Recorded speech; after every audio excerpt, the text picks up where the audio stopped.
جیسا کہ آپ جانتے ہیں کہ الحمدللہ آزاد جموں اور کشمیر میں مسلم لیگ نون کو دوسرے فیز میں بھی برتری حاصل ہوئی ہے اور ہم اللہ تعالیٰ کے فضل سے سمپل میجورٹی تک پہنچ چکے ہیں۔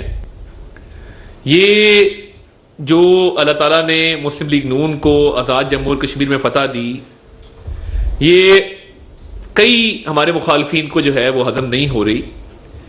اور دیکھیے، ایک پولیٹیکل پروسیس جس میں عوام نے بھرپور شرکت کی، پولیٹیکل پارٹیز نے نہ صرف جلسے کیے، ایک پورا پولیٹیکل پروسیس آزاد جموں اور اس کے علاوہ جو مہاجرین کی سیٹیں ہیں ان پر ایک کمپلیٹ پولیٹیکل پروسیس جو ہے وہ چلا، اور لوگوں نے نہ صرف بڑھ چڑھ کے الیکشن کیمپین میں حصہ لیا بلکہ الیکشن کیمپین کے ساتھ ساتھ انہوں نے جلسوں میں، جلوسوں میں، کارنر میٹنگز میں بہت اچھا کردار ادا کرتے ہوئے الیکشن پروسیس کا وہ حصہ بنے۔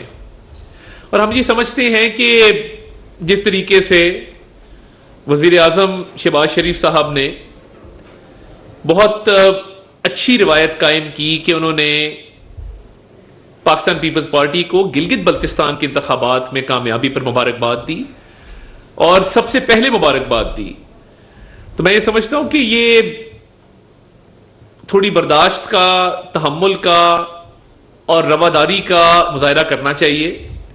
اور جس طریقے سے آج وزیر اطلاعات سندھ اور سینئر منسٹر جناب شرجیل میمن صاحب کی طرف سے بے بنیاد الزامات لگائے گئے، تو میں چند گزارشات ان کی خدمت میں پیش کرنا چاہتا ہوں۔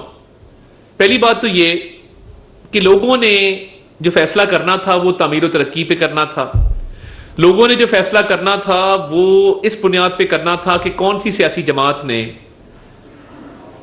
کشمیر کی عوام کو، کشمیر کو اپنی ترجیحات میں رکھا ہے، کس کا خدمت کا ایک ٹریک ریکارڈ ہے، اور کس سیاسی جماعت نے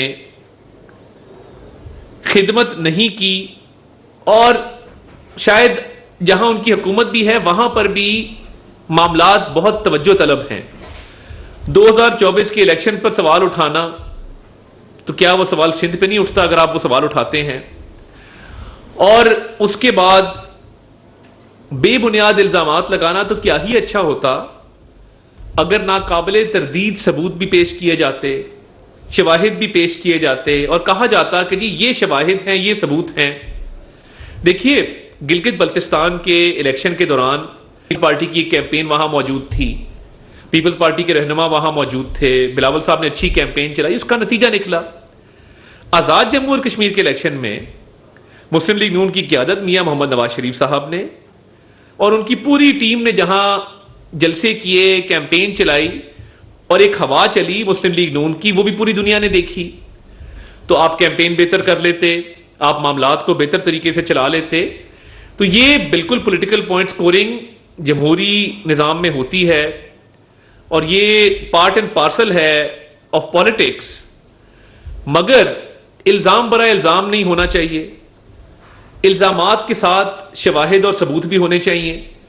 اور پھر یہ سوالیہ نشان لگانا کہ جی یہ 2024 میں ہوا اور یہ اب ہوا اور فارم 47، تو آپ تھوڑا سا ذرا اس پر حوصلہ کریں اور اعلیٰ ظرفی کا مظاہرہ کرتے ہوئے، جس طرح مسلم لیگ نون نے گلگت بلتستان میں آپ کو مبارک دی تھی، آپ مسلم لیگ نون کو مبارکباد دیں۔ دیکھیے، اور میں میرے اپنے حلقے کے اندر جو مہاجر کی سیٹ پہ الیکشن ہو رہا تھا، وہاں پہ پیپلز پارٹی کی کوئی پوزیشن نہیں تھی، ان کی ایک سیٹ پہ ان کا کینڈیڈیٹ ہی بہت کمزور تھا، دوسری سیٹ پہ ان کا کینڈیڈیٹ نہ ہونے کے برابر تھا، اور ڈور ٹو ڈور کیمپین ہو، کارنر میٹنگز ہوں، جلسے ہوں، Peoples Party was missing from the equation. اور اسی طرح جو آزاد جموں اور کشمیر کی سیٹیں ہیں، اس پر سرویز بھی ہوئے، اس پہ ماہرین نے اپنی رائے بھی دی، تو کیمپین بہت اچھے طریقے سے چلی، جلسے مسلم لیگ نون نے بھی کیے، پیپلز پارٹی نے بھی کیے۔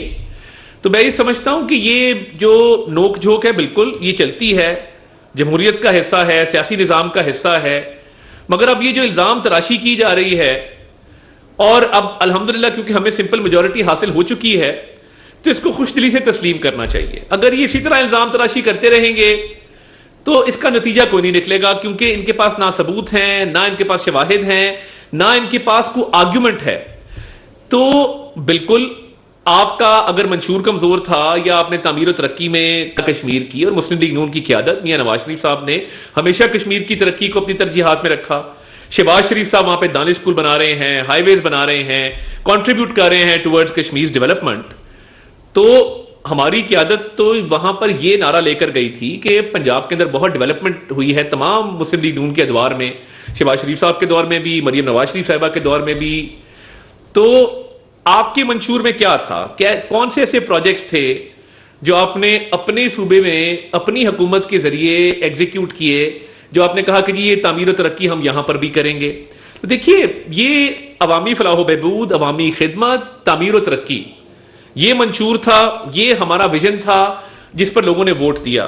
اور الیکشن کیمپین بھی کسی کی سپیریئر ہوتی، کسی کی نہیں ہوتی. تو دیکھیے، جس طرح میں نے تسلیم کیا کہ گلگت بلتستان میں آپ کی اچھی کیمپین تھی اور آپ نے اچھے جلسے بھی کیے، آپ نے اچھی کیمپین بھی چلائی، اس کا نتیجہ نکلا. اسی طرح مسلم لیگ نون کی کیمپین آزاد کشمیر میں بہتر تھی. اور آپ جو الزامات لگا رہے ہیں، آپ کی اپنی ایڈمنسٹریشن ہے، آپ کے اپنے وزیر اعظم ہیں، اور یہ لوگوں کو پتا ہے کہ کشمیر کے الیکشن میں کیئر ٹیکر سیٹ اپ نہیں ہوتا، سٹنگ پی ایم کے تحت ہی الیکشن ہوتے ہیں، انہی کی ایڈمنسٹریشن ہوتی ہے. تو دیکھیے، آپ اگر اپنے آپ پہ الزام لگا رہے ہیں تو میں اس پہ کہہ کچھ نہیں سکتا. آپ کا وزیر اعظم ہو، آپ کی اپنی حکومت ہو، اور پھر آپ الزام لگائیں اور پھر کہیں 2024 میں بھی یہ ہوا تھا. تو میں یہ سمجھتا ہوں کہ یہ افسوسناک ہے.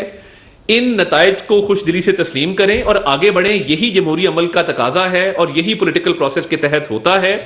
الزام برائے الزام، تنقید برائے تنقید، ثبوتوں کا نہ ہونا اور ایک پولیٹیکل ریٹرک کریٹ کرنا، لوگوں کو پتا ہے کہ تعمیر و ترقی کس نے کی ہے اور وقت ضائع کس نے کیا ہے. تو آگے بڑھیں اور جمہوری پروسیس کو، سیاسی عمل کو کشمیر میں آگے بڑھائیں. بہت شکریہ.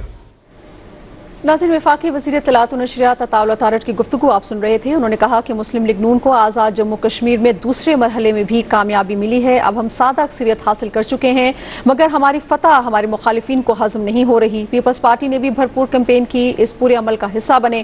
ہم نے ایک اچھے وزیر اعظم نے پاکستان پیپلز پارٹی کو جی بی کے الیکشن میں کامیابی پر مبارکباد دی. سندھ کے صوبائی وزیر بے بنیاد الزامات لگا رہے ہیں. لوگوں نے یہ فیصلہ کرنا تھا کہ کس نے خدمت کا ریکارڈ قائم کیا ہے.